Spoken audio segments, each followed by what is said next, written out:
My beginnings, I come from very humble beginnings. I was an orphan because I was adopted by a military family. My dad was in the Army and grew up in the segregated South in New Orleans, Louisiana. My mom grew up, same situation in Hot Springs, Arkansas. They had a rough time, but here are two people who decided that they would give their life helping others. So they adopted me and 11 other of my brothers and sisters and found homes for several hundred more.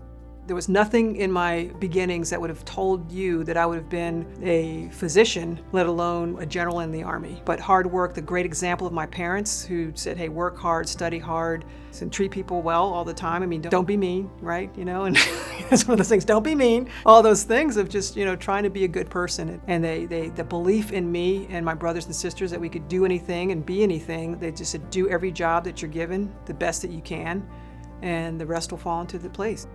And it's really important for leaders to really focus on that purpose and direction for each member of their team and making sure that every member of the team understands what they're for. First, they have to understand what the overall mission of what they're responsible is or the organization that they're part of. So it's really important for them to understand what they do as an organization. And then what skills do they bring? And one of the things a leader must do is help each person on that team understand what their unique purpose is and what they bring. So they feel valued and they feel that they can contribute as fully as they can.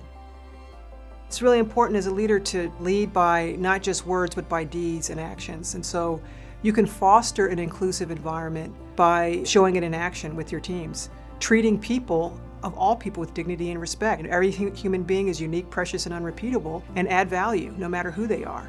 I think that's how you foster it, living it, and respecting every single person for what they do in your organization is important. And what makes people stay, think of what made me stay in the Army as long as I did. As a physician, I could have gotten out a lot earlier, but I really had a sense of belonging.